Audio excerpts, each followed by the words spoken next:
Boum. Partie 2, on perd pas de temps. Moteur.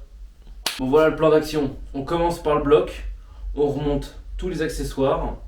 On le met en huile. On va faire tourner la pompe à huile pour l'amorcer. Parce que ça fait 3 ans qu'il n'a pas eu d'huile. Dans le carter, c'était un peu oxydé sur les parois. J'ai acheté de l'huile de merde à Carrefour là. Pour faire le premier démarrage, on la vidange direct et il faudrait que je rachète une bonne huile. Mais là, le but c'est de remonter tous les composants pour qu'ensuite on puisse remettre le moteur dans la voiture avec Victor et commencer le faisceau. Donc moteur maintenant. J'ai déjà remonté le carter pour gagner un peu de temps et tout s'est bien passé, hein, le joint et tout, c'est juste qu'il y a 1 million de vis, c'est super long. Donc il faut juste qu'on remette un bouchon, on vérifie tous les autres trucs autour du bloc. Comme ça après on met de l'huile et on fait tourner la pompe. Toc. Donc là le but c'est pas de vidanger la moitié du bidon dans les puits de bougie. Ah, il faut que je mesure la jauge si c'est la même longueur que l'autre bloc. J'en ai mis partout. Ok, ça va pas du tout, ça coule pas au bon endroit.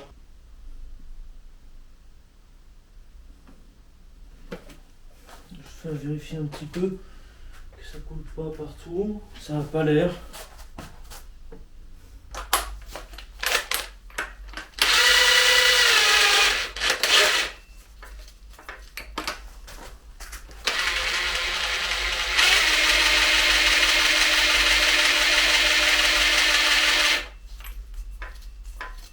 C'est un peu plus dur.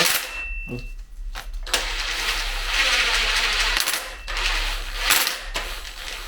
Ah, là ça force là.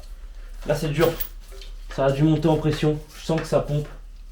J'aurais bien aimé voir sortir de l'huile en haut. Ah, j'entends quelque chose. Ah, c'est là. C'est dans la culasse. Dans la culasse, ça sort là. Il y a de l'huile qui monte. Je continue.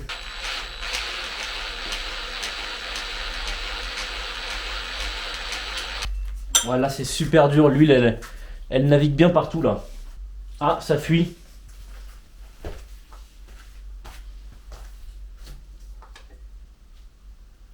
Ah merde. Ok, ouais. C'est l'arbre à cam. L'arbre à cam, il n'y a pas le distributeur. Donc ça fait ça pisse. Mais au moins ça veut dire que l'huile elle est montée à la culasse. Donc ça c'est cool. Ah ouais, c'est en train de se remplir ici et tout. Nickel. Je vais continuer un petit peu, mais je vais juste remettre le distributeur avant. Du coup, j'ai pris le distributeur de l'ABF parce que c'est pas le même calage. Donc j'ai repris celui de l'ABF et ça ira bien. Ça paraît assez évident, c'est le bloc ABF. Donc là j'ai mis, on va voir si ça fuit. J'ai tout dégraissé au dégraisseur sans frein. On va foutre un coup encore sur la pompe, un petit peu. J'ai remis de l'huile et puis c'est parti. Je vois que l'huile elle fait des petites bulles là. Et ça coule un peu. Donc ça me rassure. Là ça se remplit grave ici. Bon, je pense que ça suffit. Je vais juste checker s'il n'y a pas de fuite partout. Bon, j'ai pris un petit peu d'avance. J'ai remonté toute la distrib. Bon, j'ai juste mis le cache là pour éviter que la merde rentre dedans. J'ai remonté toute la distrib. Donc, caler au PMH, mettre l'espèce de plaque à la con. En fait, il y a une plaque en tôle ici. Farine, dans une de ses vidéos, il en parle. En fait, il appelle ça la plaque démoniaque. Parce qu'en fait, elle est super il y a un ordre pour la remettre. Il faut enlever le support d'alternateur, mettre la plaque, mettre la tige, remettre les écrous et bien qu'elle soit plaquée pour pas qu'elle touche la pompe qui est là, derrière. Et après, bon, bah, faut juste remettre la distrib. Il y a un sujet avec la pompe à eau, ici, parce que sur la CE, en fait, c'est pas le même diamètre. Alors, je sais pas si on va voir, mais c'est pas vraiment le même diamètre. De pas beaucoup, hein, mais j'espère que ça va pas faire chier pour la tension de courroie. Parce que j'ai jeté à la benne la pompe qu'il y avait sur la CE et il y avait une cale pour déporter la pompe. Parce que là, on voit, il y a une épaisseur en fait. Donc là, il n'y en a pas. Il y avait une cale. Alors sinon, je fabriquerai un truc, mais j'espère que celle-ci, ça va aller. J'ai aussi commencé à remonter le demi-collecteur vu qu'on reprend l'admission d'ABF. J'ai dû limer pour passer la pipe d'eau de l'ACE qui a le capteur ici. Donc on a limé la pipe parce que je suis rentré un peu en force, donc je sais pas si je vais pas y revenir. Et pour l'instant, je vais remettre la rampe d'injection de l'ABF, qui est un peu particulière. En fait, c'est une rampe tout intégrée. Les injecteurs, ils sont dedans, tout dans le truc en plastique. Il y a un tuyau normalement d'arrivée qui est là, et un tuyau de retour qui est là. Mais moi, je peux pas mettre le tuyau d'arrivée avec l'alternateur d'ACE. Donc, ce qu'on a remarqué avec Victor, là, mon pote, c'est que ce truc-là, il y a un truc, un cache d'origine, tu l'enlèves et en fait, ça va dans le rail d'injection de haute pression. Donc, on va boucher, il faut que je trouve un bouchon. Avec ça, je vais m'en occuper, là. Et on prendra ce tuyau-là en arrivée, et là, ça passera au-dessus et ça ira bien, quoi.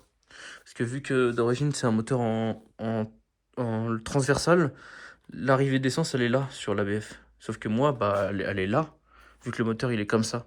Du coup, on va mettre un tuyau d'arrivée là, et un de retour, on le fera passer devant comme ça, je pense. Je sais pas trop, on verra. Et tout le reste, bah, tout est bon, il n'y a aucune fuite. Visiblement, je vais quand même faire une vérif. Mais il n'y a aucune fuite, tout est ok, le filtre et tout. Là, il y a les capteurs, donc le câblage pour l'injection. Ça, c'est facile quand je ferai la vidéo sur le faisceau. On y reviendra, mais ça va être facile, ça. Et le PMH que j'ai changé, qui est tout neuf aussi. Côté collecteur d'échappement, on laisse tout d'origine. Là, j'ai juste dégoujonné pour vérifier l'état des goujons, mais ils sont bons. J'ai commandé des petits joints à la con, là, comme ça.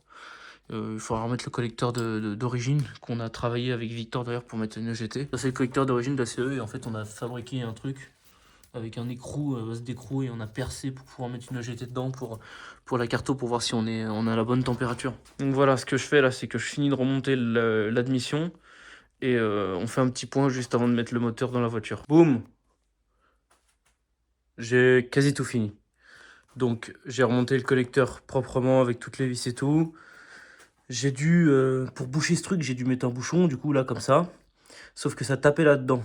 Du coup, j'ai inversé ça et ça, ce qui fait que la barre, elle a fait un léger décalage sur le côté. Mais du coup, lui, il était plus dans l'axe, le raccord. Du coup, j'ai trouvé un gros écrou, là, que j'ai vissé. Et ça ira bien. Là, du coup, on est large maintenant.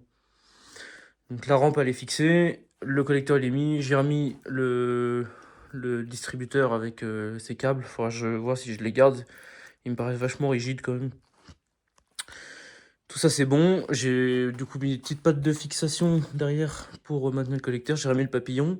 Et dans le super carton que FloFlo m'a fait avec tous les faisceaux, j'ai trouvé le bout de faisceau d'ABF d'origine avec toutes les câbles. Donc peut-être que pour la Max CCU, ce serait peut-être intéressant de retirer tout ce qu'on n'a pas besoin et de prendre l'autre côté et tout mettre derrière. Et comme ça fait un monocâble pour la V1, ça sera bien, je pense. Donc ça, je vais laisser le mois de demain ou plus tard y réfléchir. Mais là, techniquement, si on regarde un peu tout ça, c'est pas mal. C'est pas mal. Même le support de pompe de DA, j'ai commencé à regarder comment il allait, parce que je me souviens plus quand je l'ai démonté. Ça a l'air d'être à peu près comme ça. Donc là, je vais considérer que c'est fini, parce que tout le reste qui reste à filmer, c'est nul. Le moteur, là, dès que mon pack Victor est dispo, on le met là-dedans. Et après, faisceau que j'ai déjà commencé à mettre sur le tableau.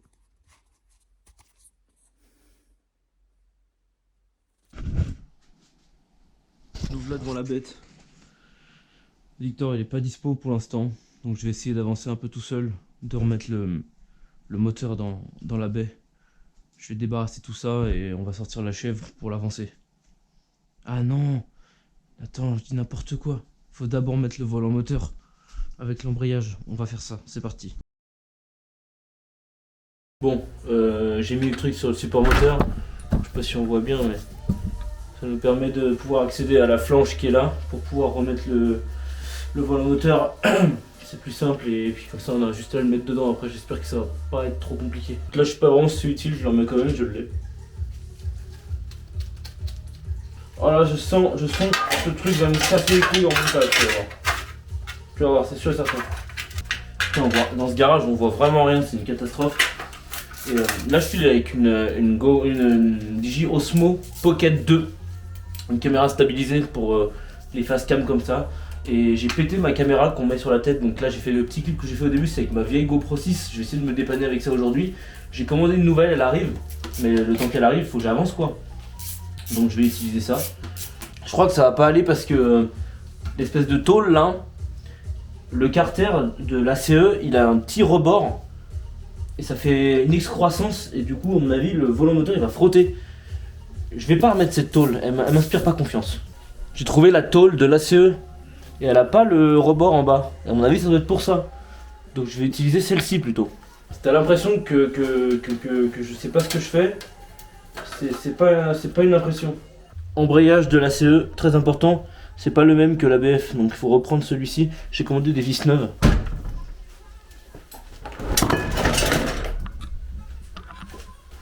Ah, j'ai pas le serrage au couple, putain. Y a pas internet ici. Donc pour avoir le serrage au couple, je suis un peu baisé. Ça c'est assez important quand même. Surtout sur le volant moteur, ça fait chier de le mettre au pétard quoi.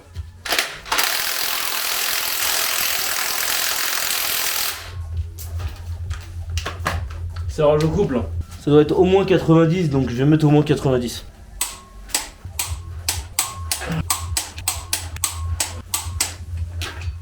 Je sais même plus où j'en suis, je sais même pas.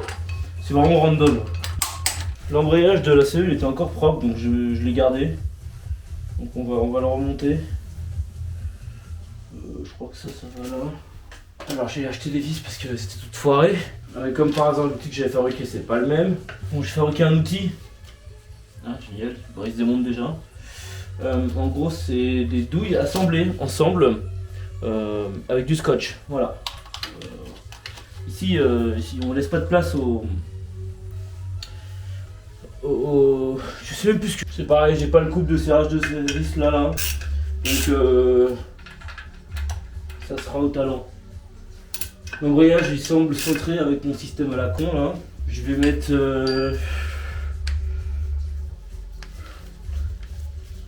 ça me paraît beaucoup 50. Je vais mettre 40 newtons. Oh non ça va encore. Je vais mettre 60.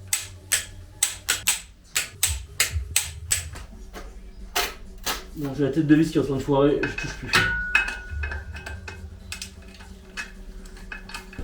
Je crois que c'est pas la meilleure technique que je suis en train d'employer. Ok. Je vais pas retirer le centreur.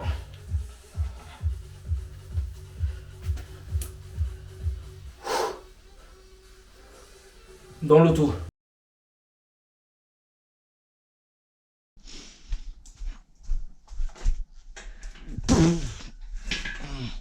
Oh putain, j'ai oublié la descente.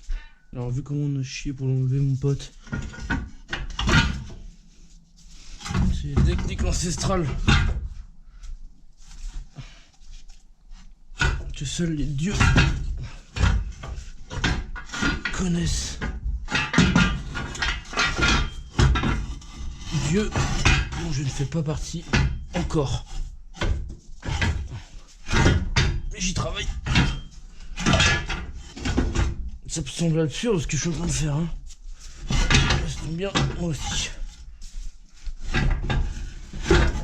te dis pourquoi, mais pourquoi ça fait chier. C'est une voiture toute pourrie. Alors qu'il suffirait.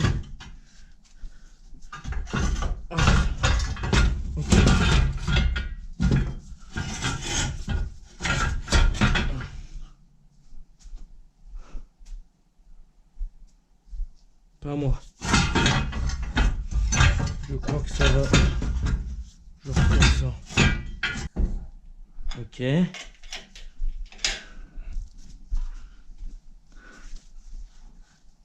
Pas ok. Pas ok du tout mon grand. Déjà ça va me casser les couilles, ça va être rapide. Et en fait le but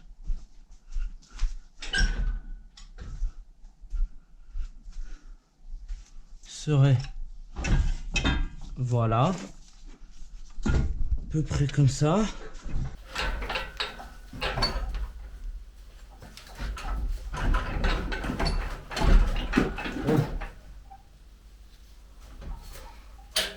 Attends, j'ai oublié. Oh putain.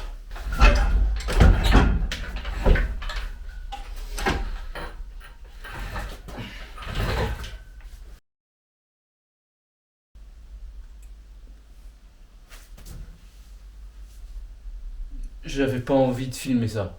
C'était une catastrophe. Et on a un gros problème. Donc là, le moteur, il est dedans. sauf que je sais pas si tu le vois à la caméra, mais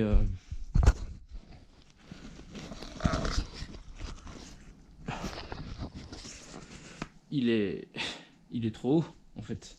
Ça semble assez évident, j'y ai pas pensé, putain, je suis con. Mais bah oui, et oui, et oui, et oui, et oui, et oui. Ah. Ouais, l'ABF, d'une part, le collecteur de l'ABF, il est plus haut en hauteur ici. Et oh, putain, ça me saoule. Et le bloc est plus haut aussi. Les bielles sont, enfin, le vilebrequin est plus court et le bloc est plus haut. Ça tape. Fait chier. Au fond, je m'en fous un peu. Parce que, enfin, je m'en fous pas, parce que là, on pourra pas, enfin, on pourra rouler vite fait, tu vois, sortir faire un test. Et encore, faut protéger, parce que ça va me niquer le capot. Mais tout ça, ça va dégager le collecteur d'origine. Je vais mettre un autre collecteur ici, pour mettre un turbo. Et ça va passer, évidemment. Mais là, ça veut dire que je peux pas rouler. Et je peux pas faire le contrôle technique pour finir l'homologation de cette putain de caisse. Donc là, bah, je vais continuer à tout remonter.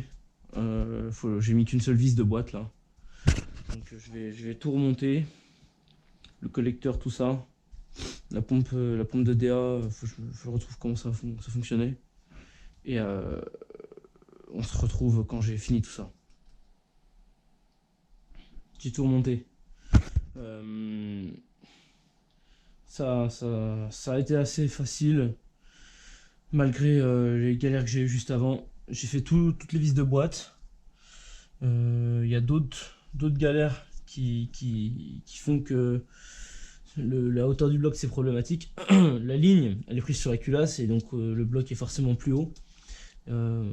J'ai dû démonter un peu de trucs pour qu'elle passe. À mon avis il faudra faire une cale.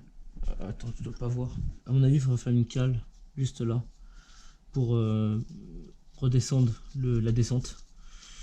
Du genre, j'ai vu sur internet la hauteur du bloc elle est de 16 mm plus haut. Donc il faudra faire une cale de 16 mm, la dessiner et la faire découper. Comme ça, toc, elle redescend, mes deux joints est terminé. Sinon tout le reste ça a l'air d'être bon. J'ai testé en vrai, il fonctionne. J'ai remis le faisceau, une partie du faisceau pour les sondes qui sont au tableau de bord. Alors pas toutes, hein, juste la pression d'huile, je crois que c'est la bonne. Je suis pas sûr mais je crois que c'est la bonne. Et j'ai remis le système de pompe de DA aussi, qui est pas évident en fait. Il y a une plaque ici, une plaque là, ça tient derrière aussi. Et il y a un système de tendeur ici pour choper la pompe à eau avec. Donc ça c'est ok. J'ai revissé le faisceau du démarreur. Et là l'objectif c'est qu'on teste. Alors ça c'est du plus, faut faire attention. L'objectif c'est qu'on teste si le moteur tourne au démarreur. Hop. Alors, faites que ça ne prenne pas feu.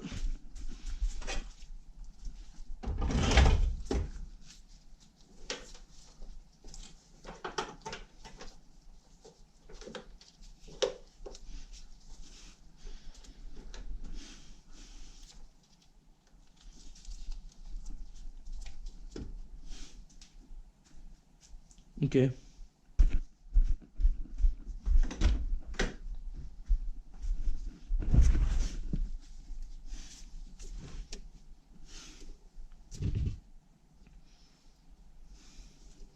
Pression d'huile elle est là.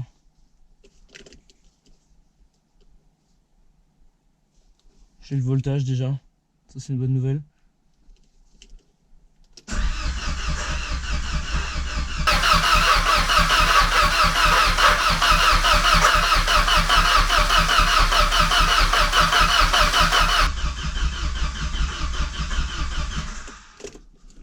Ok, ça marche bien.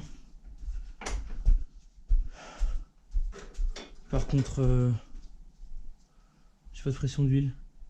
Je sais pas si mon câblage il est bon. Je vérifie juste qu'il n'y a pas de fuite. Elle, ça doit être un truc genre. Tu vois qu'elle est là. Faut écouter les câbles, ils te parlent. Les câbles te parlent. Ça devait aller genre là. Et il nous reste deux câbles. Donc celui-là c'est forcément lui.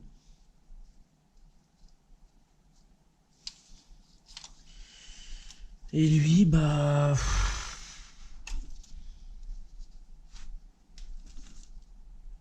c'est lui le moins oxydé.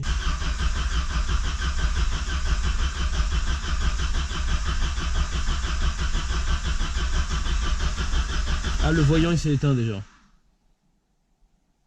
Le voyant de pression d'huile. C'est bon, j'ai trouvé. Du coup, en gros, le fil bleu-blanc il va au fond. Ça c'est le switch 0,3 bar. Et ça c'est la valeur dynamique, on va dire, sur le mano. C'est ce fil là, à mon avis c'est pas celui d'origine parce que il y a un petit truc à la con qui le cache. Donc là il y a le voyant, j'espère que tu vois bien, il y a le voyant de la pression d'huile qui est pas up du coup. Là la pression elle est à 0. Et si je fais tourner, là ça monte. En bas ici on voit que ça monte et le voyant est disparu là. Alors on a quasi 3 barres au démarreur, c'est bon, c'est bon.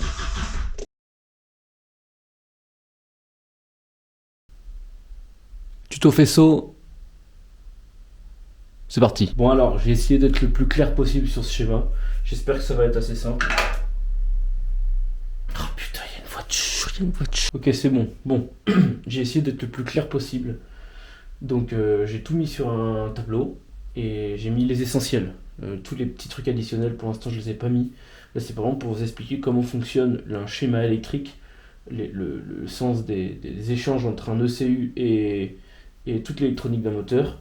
Sachant que j'avais expliqué tous les composants d'une gestion électronique dans mes parties précédentes, dans Prendre le contrôle de ton moteur, partie 1 et 2.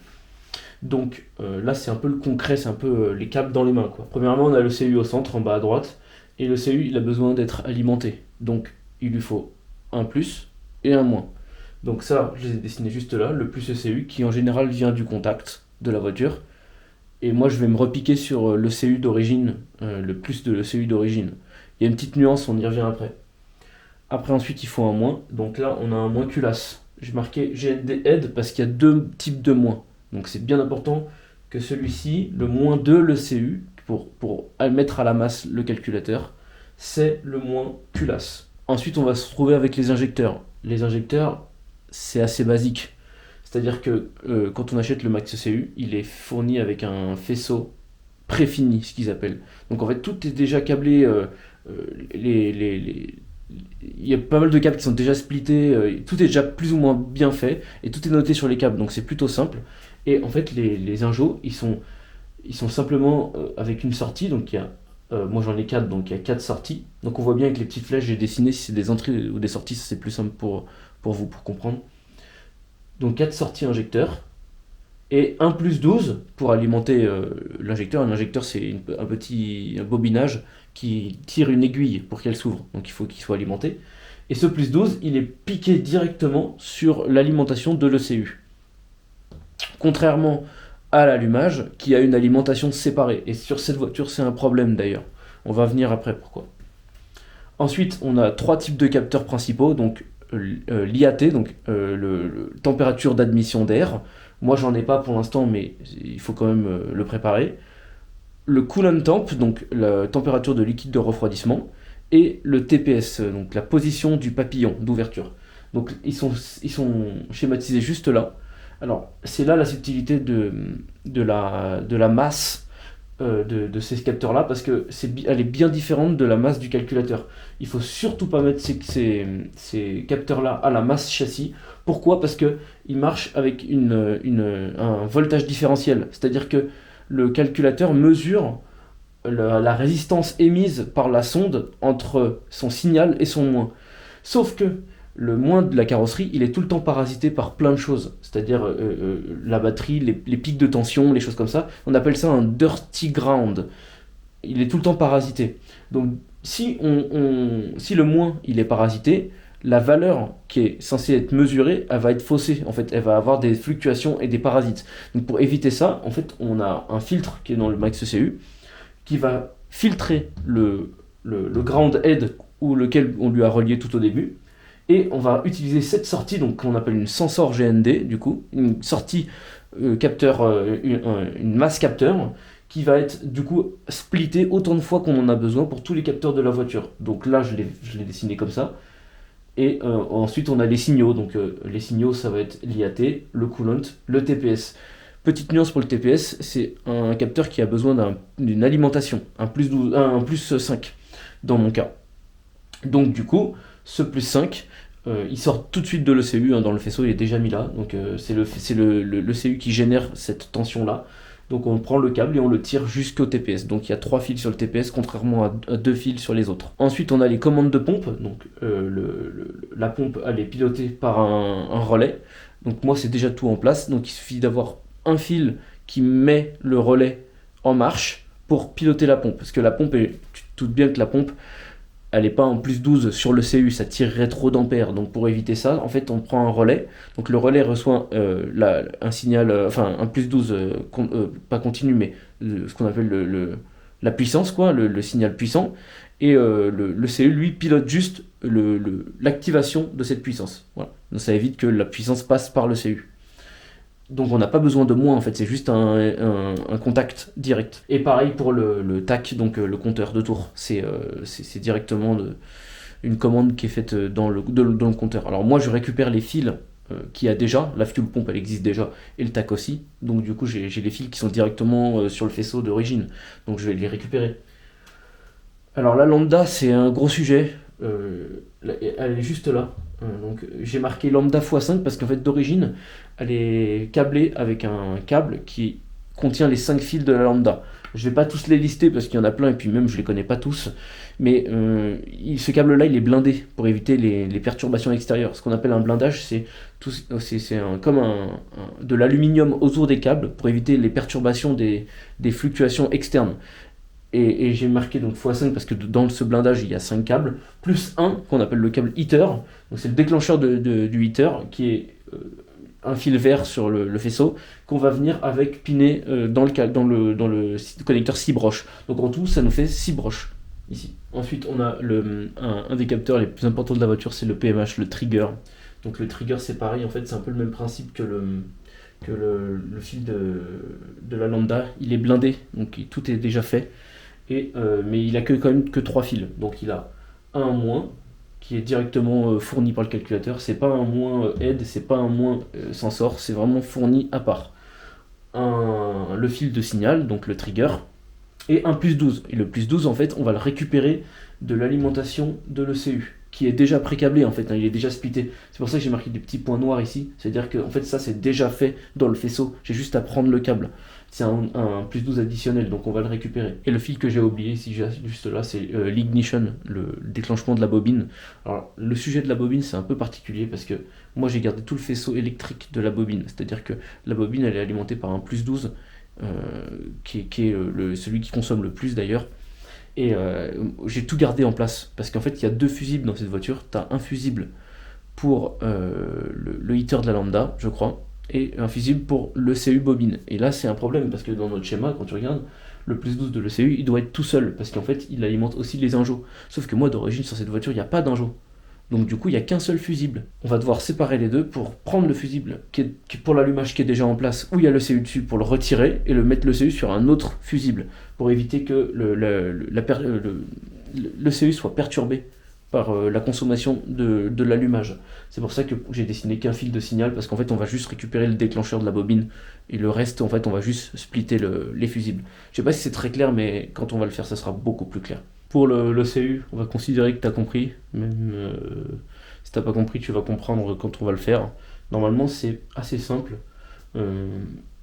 Parce qu'il n'y a pas tant de fils que ça à la finalité. On ne va pas ajouter 300 trucs pour l'instant. On va juste essayer de la faire démarrer avec le moins possible. Comme je viens de l'expliquer, du coup, on n'a que un plus, nous. Il va falloir en créer un deuxième. Enfin, le splitter. Le plus 12 principal, il va alimenter donc ECU, un Jo, lambda et tous les extras. Donc entre autres le PMH, tout ça. Et l'autre plus 12, qu'on a déjà techniquement dans la voiture, parce qu'il y a déjà un allumage électronique, c'est du coup la bobine. Donc celui-ci, actuellement il y a le CU dessus, donc on va retirer le CU, on va couper le câble, et on va le souder sur un autre fusible dont on va récupérer la puissance d'ici, en fait. Parce que actuellement, la lambda, elle fonctionne plus dans la voiture. Normalement, il y a un fusible pour la lambda. Sauf que nous, en fait, elle est alimentée directement par le CU, juste là, ici. Donc du coup, on n'a pas besoin de ce fusible, il va servir à rien. Donc on va mettre le CU dessus. Ça sera un peu plus clean. J'aurais pu tout laisser sur un fil, mais c'est pas best practice. On va vraiment faire ça propre. Voilà, donc ça c'est la boîte à fusibles. En gros, les deux fusibles que je te parle, ils sont les deux là. Techniquement, il y a d'origine, en fait, il y a ce petit truc marqué, je sais pas si on voit, marqué motor dessus, moteur. Donc en fait, c'est les deux qui servent au moteur. Donc il y a le fusible qui alimente le CU et la bobine, donc qui sont les deux fils du dessous, là. Il va falloir qu'on récupère le fil qui va à le CU et qu'on le mette sur le fusible, l'autre deuxième fusible. On va le repiquer dessus, comme ça nous permettra d'isoler le CU par rapport à la bobine. Donc ça c'est l'objectif. Et c'est comme Max CU a dit, c'est qu'en fait il faut un 15 A normalement pour la bobine et un 15 A je crois pour le CU. Donc là on a un 20 A pour la bobine, ça ira bien, et un 15 A pour le CU, ça sera nickel quoi. Donc là je vais m'occuper de couper le câble et de faire enfin de repérer les câbles. Alors ça va être chiant, je vais sûrement le faire hors cam et je t'expliquerai comment j'ai fait après. Ok, bon. Après un gros chantier, voilà, c'est bon, c'est fait. Ce que j'ai fait, c'est que j'ai dépine celui-là, là. J'ai dépine le fil, il est là. Il est caché derrière, on le voit pas. Je l'ai gainé pour pas qu'il soit en contact et je l'ai mis sur le côté. Je sais pas à quoi il sert, hein. Donc s'il marche pas comme ça, on pourra le reprendre. Ça, c'est le heater de la sonde lambda que j'ai trouvé. Donc sonde lambda qui n'utilise plus. Donc j'ai dépine, j'ai récupéré le connecteur et je l'ai ressoudé sur le fil que j'ai coupé de là.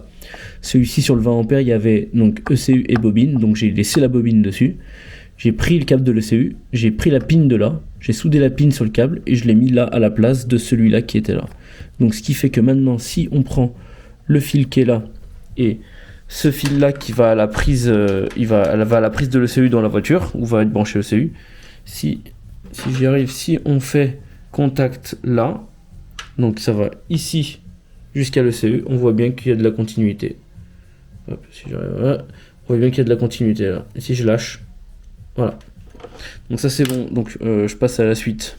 Ok, donc ce que j'ai fait là pour tester, j'ai mis juste la masse, comme j'avais dit tout à l'heure, la masse calculateur, là. Et le plus qu'on a récupéré là, je l'ai mis sur le calculateur là, et j'ai mis la batterie, juste pour voir si le CU s'alimente. Donc ce que j'ai fait là, hop, c'est que j'ai pris le fil qui arrive là, et je l'ai mis dans la prise de la Max CU avec le plus. J'ai relié ça là, et j'ai branché le câble sur le PC. Donc là, techniquement, j'ai pas testé, hein. Si on met le contact, ça devrait être online. Ok, ça fonctionne, mais il me demande une mise à jour. Ok, ça fonctionne bien. Bon, là, il me fait plein d'erreurs parce que rien n'est branché, mais le CU, il est bien online. On voit toutes les données là. Donc, je finis de faire ce truc là et on teste le reste.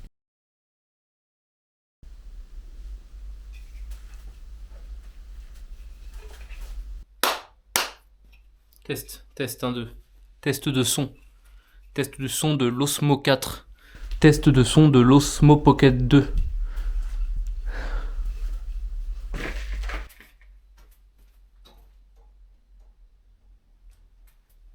Ceci est une nouvelle caméra. Ceci est une ancienne caméra. Nouvelle. Ancienne. Déjà, j'ai l'impression qu'il y a un plus grand angle ici que là. Là, je vois encore là. Et là, je sais pas. Parce que l'écran, il est en... Lui, celui-là, il est raccourci. Que lui, il est plus haut. C'est pas mal. Ça, c'est l'Osmo. Osmo Pocket 2. C'est avec ça que je filme les facecam. Et du coup, bah, tu vois sur l'Osmo Pocket 2 maintenant l'Osmo Action 4 qui va me servir de caméra POV et caméra que je vais embarquer pour les trucs d'action un peu plus dynamiques, on va dire. Parce que elle est stabilisée. Hop. Tandis qu'elle... Bon, elle est stabilisée en numérique aussi, mais c'est plutôt en anti-vibration qu'une stab. Là, c'est une stab gyroscopique, complètement. D'ailleurs, le pied, il est pas droit du tout, tandis que l'image est droite. Ça, c'est incroyable. Avec cette caméra-là, j'ai commandé un micro Digi Mic 2 qui se connecte direct comme ça quand je serai loin, genre comme ça. J'aurais pas besoin de parler très fort pour que tu m'entendes. Il y aura le micro qui est là. Faut savoir que toutes mes vidéos YouTube, elles m'ont rapporté 182 € exactement. Le micro plus les supports de cette caméra là que tu vois, la Osmo Action 4, ça m'a coûté 160 €. La caméra, je l'ai acheté en bundle avec 3 batteries et le chargeur rapide pour 400 €. Donc tout l'argent que je gagne avec YouTube, ça réinvesti dans du matériel, que ça soit pour faire de la mécanique ou faire de la vidéo, sachant que c'est pas du tout avec ça que je gagne ma vie. Là, c'est pure passion, pur plaisir. Et le but, c'est que j'ai du matériel sympathique pour pouvoir te montrer un peu toutes les bricoles qu'on fait, quoi. Type, parce que là, avant, j'avais une GoPro 6, il y a longtemps, quand je faisais du drone FPV. J'avais une GoPro 6, elle était bien pour faire la post-prod en stab. Sauf que, bah, du coup, trop obsolète, quoi, en basse lumière et tout, ça va pas du tout.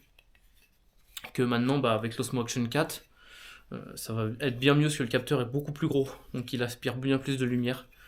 Entre deux, j'ai eu une Insta 360 One Air pour l'aspect 360, mais elle était modulable. C'était l'avantage de la One Air, c'est que tu avais un module 4K, et du coup, c'était bien, sauf que la batterie est morte. Et des batteries, bon, bah, à part sur AliExpress, t'en trouves pas. Et je me suis dit, bah, c'était peut-être le temps de changer. Je rachèterais sûrement une batterie AliExpress, juste pour la garder en 360. Mais maintenant, ma caméra d'action, ma caméra POV, ça sera celle-ci, quoi. Osmo Action 4. L'avantage de cette caméra, c'est qu'elle a un système de fixation comme ça. En gros, c'est 2 petits crochets. Je sais pas si on voit bien, je vais mettre à la lumière. C'est 2 petits crochets comme ça. Hop, et ici, il y a une dalle aimantée et sous la caméra, donc en dessous, là, en dessous, là, en dessous, il y a un petit aimant, en fait, donc ça vient se mettre tout seul. Donc si je fais un truc genre, hop, et que je clipse, c'est déjà mis. Voilà. Et si je veux l'enlever, toc, ça prend 2 secondes. Donc ça c'est archi pratique.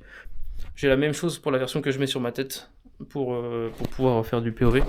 Et du coup, bah, je peux swapper de l'un à l'autre archi rapidement. Je mettrai un petit support aussi pour le face cam dans la voiture quand je suis contre le volant.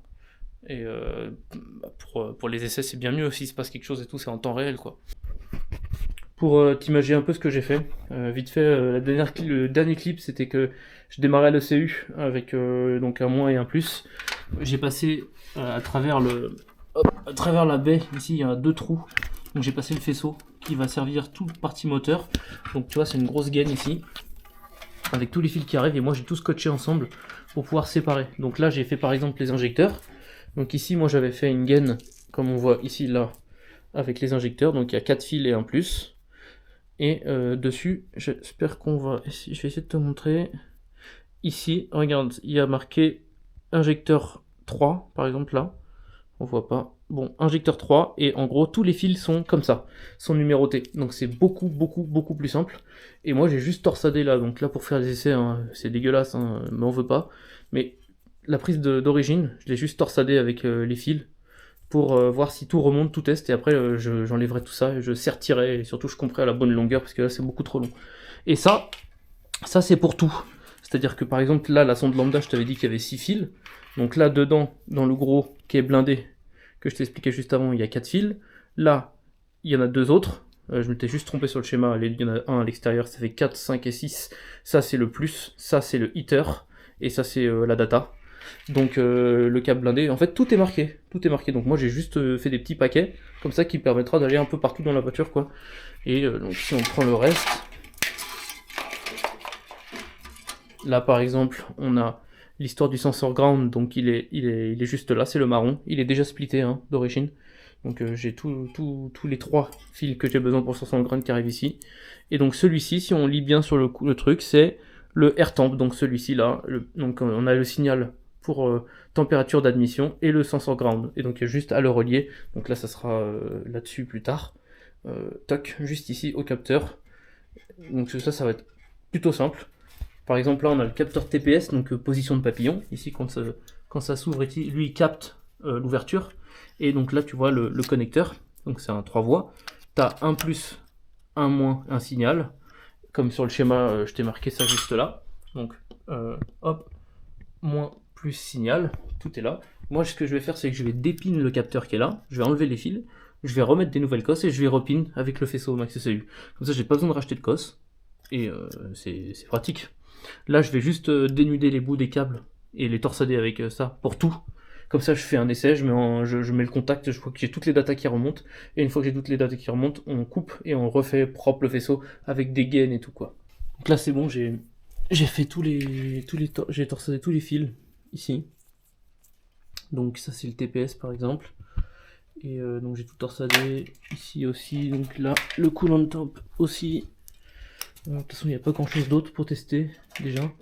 Là, ça c'est le PMH. Et dans la voiture, ce que j'ai fait, c'est que j'ai fini de pigner les câbles.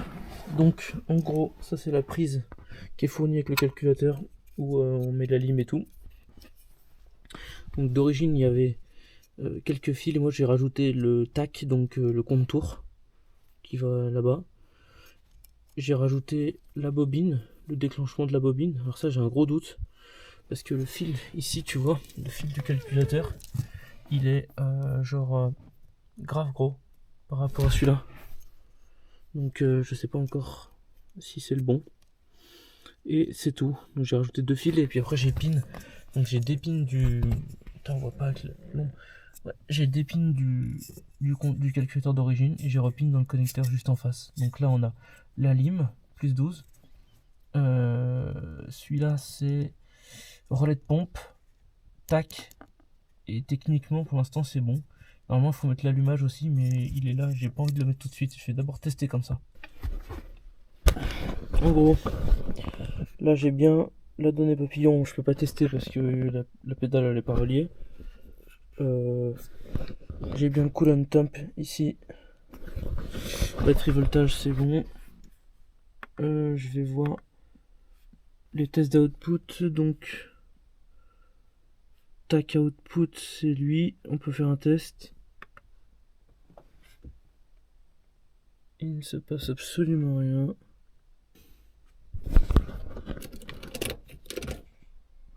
Ah, regarde. Attends,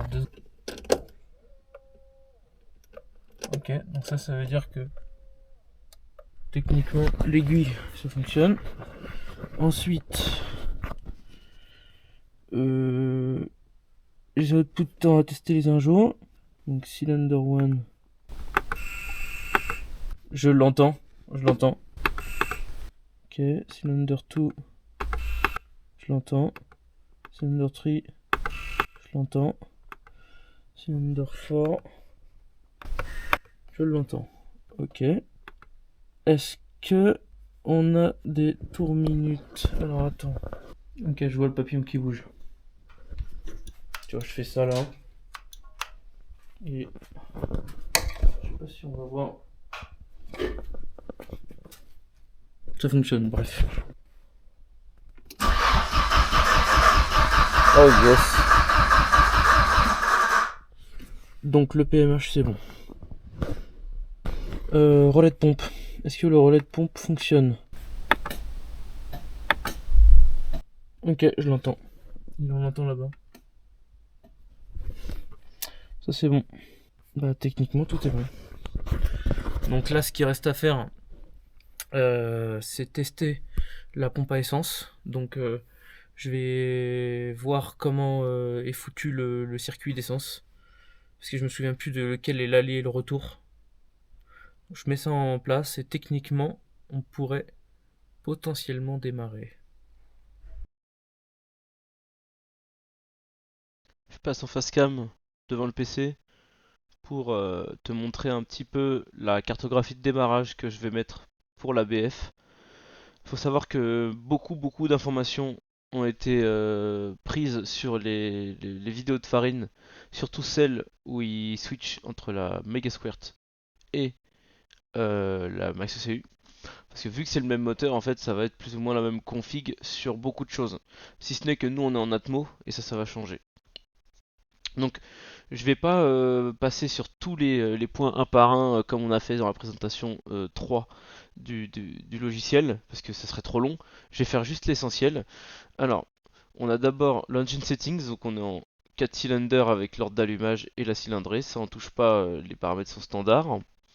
Tout ce qui est log, on s'en fiche. Rev limit, je l'ai mis à 6005 avec un retard d'allumage de -10 sur le rupteur. Donc 6005 ici. Boost cut, on s'en fout. Link cut, j'ai pas touché, j'ai pris la même carte que d'habitude. Les warnings, faudrait que j'y revienne, mais c'est juste l'affichage sur le Max ECU quand on a l'appli. Ça fait clignoter en rouge en fait la donnée, mais donc nous on s'en fout un petit peu. Dans Fuel, donc là c'est important. Tout ça c'est comme d'habitude, sauf ce point. Là, on est en séquentiel 720 without sync parce qu'on n'a pas de capteur Arbracam. Donc ça c'est important. Tout le reste c'est comme d'habitude, sauf que là j'ai viré le flex fuel et j'ai mis en samplon parce que moi j'ai du samplon dans le réservoir. Les paramètres d'injecteur, ça a été une misère pour trouver la data de l'injecteur. Donc du coup j'ai pris une valeur entre les deux de ce que j'ai pu trouver. J'ai mis 225 cc et j'ai un régulateur 4 bars dessus. Parce que j'avais pas de 3 bars, donc j'ai pris un 4 bars. Les dead time je les ai pas, donc j'ai pris du standard. On va voir si ça fonctionne. L'enrichissement au démarrage, ça en touche à rien, j'ai tout laissé comme si c'était la carte du 5 cylindres. Tout le reste, on s'en fiche. Lambda control, c'est comme d'habitude. Donc, cycle lambda assez commun. Et juste, je lui autorise à retirer moins 15 degrés, moins 15% de fuel dans les tours. Ici, ça va s'arrêter là parce que tout ça, on n'en aura pas. Et elle ne corrige pas en mode dépression quand on en achète papillon. Pareil pour le reste, je l'autorise jusqu'à 30. Et ça suffira, je pense. Après ça, on pourra y revenir en temps réel. Fuel adaptation, j'ai désactivé. L'overrun, pour l'instant, on s'en fout. Allumage, donc on est en mode distributeur parce que sur l'ABF c'est un distributeur. Le crank au démarrage, donc on est autour des 20 degrés de température d'air. Température de liquide de refroidissement, on est autour des 20 degrés d'angle d'allumage. Donc ça va, c'est bien. Le duel, j'ai pas touché, c'est standard. Les corrections, on s'en fiche. L'idle control, on s'en fiche. Tout ce qui est motorsport, j'ai désactivé. Anti-lag, tout ça, on viendra ça plus tard, chaque chose son temps. Point important, les inputs, donc ce qui rentre dans le calculateur. Le trigger, donc c'est un effet Hall. Avec ces paramètres-là, je t'avoue que je suis pas vraiment informé de tous les paramètres. Moi, j'ai tout laissé par défaut. J'ai désactivé le home. J'ai mis que c'était un missing tools, tous dans mon compte, donc c'est un 60-2. Et j'ai pris la date, donc ça c'est des valeurs que j'ai prises sur la vidéo de Farine. 78 degrés de décalage par rapport au point Moreau. Pareil, il faudra le vérifier à l'Astrombo, mais bon, pour l'instant pour le démarrage ça sera bien. Les sensors, c'est des sensors Bosch normalement, donc l'IAT j'ai désactivé parce que j'en ai pas pour l'instant. Et Colon Temp et TPS, c'est des trucs de la BF en Bosch normalement. Lambda sensor, moi j'ai une 4.9 comme je l'ai expliqué sur le schéma du tableau. Et du coup, je fais un décalage du démarrage de ce sensor de 10 secondes après avoir démarré le moteur. Pourquoi? Parce qu'en fait, si j'ai bien compris un peu tout ce que j'ai regardé, les lambda elles aiment pas du tout l'humidité. Et une sonde, quand elle stagne, elle accumule l'humidité par défaut. Et quand tu démarres, en fait, elle préheat la sonde. Parce qu'une sonde, ça fonctionne autour des 700 degrés pour avoir une valeur fixe. Et donc elle préheat, il y a un heater dedans avec un plus qui fait chauffer la sonde. Et ça fait de la condensation, ça fait brûler de la condensation. Et ça aime pas du tout en fait. Donc pour éviter ça, j'ai décalé le heater de la sonde 10 secondes après que tu aies démarré le moteur. Comme ça, en fait, ça permet de chasser l'humidité de la sonde s'il y en a avec les gaz d'échappement, et après elle se met à chauffer. Donc, t'as pas de correction pendant tout ce temps-là, mais techniquement, t'es censé avoir fait une carte propre et enrichie. Ça, je pense que je vais le désactiver pour la carte au démarrage parce que j'ai aucune valeur de référence. C'est la VE du 5 cylindres, donc je sais pas vraiment ce qu'il va y avoir comme correction. Et voilà, EGT on utilisera après, pour l'instant on s'en fiche. Les digital input, j'ai rien mis, les analog input non plus. Les outputs, donc en sortie, on a fuel pump relay sur le GPA out 5. Ça c'est dans le schéma standard ici. Donc ça, de toute façon, dans le câblage juste avant cette vidéo, normalement, tu t'auras vu le câblage et tu comprendras. Tac output pareil, GP0, GP out 0, GP, oh, je vais y arriver.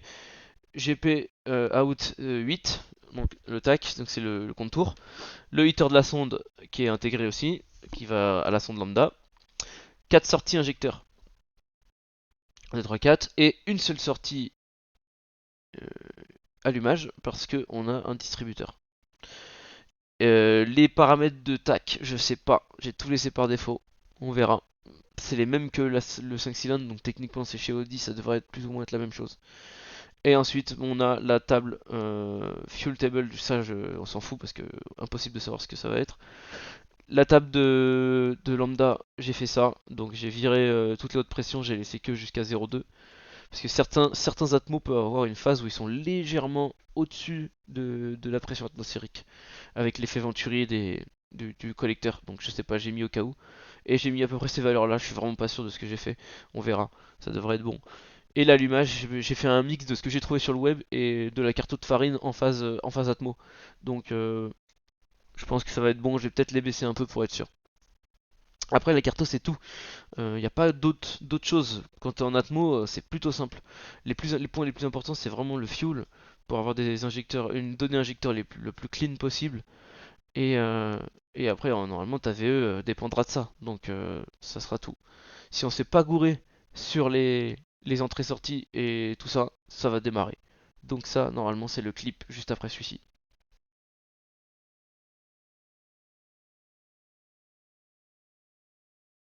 Test de démarrage. Numéro 1. J'ai relié les tuyaux qui sont là. Donc retour, aller. Ça a pas l'air de fuir. Je vais juste revérifier.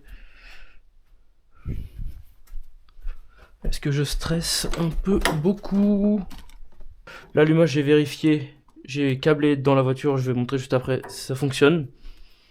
Le collecteur il est pas mis, donc ça va faire énormément de bruit. Mais c'est juste une demi-seconde. Voilà, donc là, j'espère qu'on voit, j'ai câblé sur la pin, là j'ai repin simplement la bobine. J'ai fait un test, ça fonctionne. Et maintenant, bah normalement, je vais juste mettre le papillon à 0. Premier essai.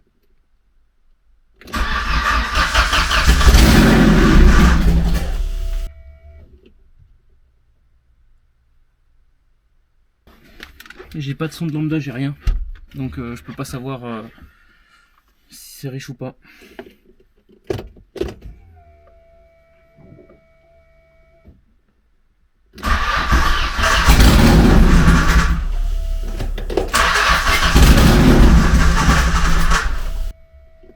Puis j'ai pas de papillon non plus. Ça va pas. Il faut plus de. Il faut que je câble plus de trucs.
J'ai reçu mon nouveau micro.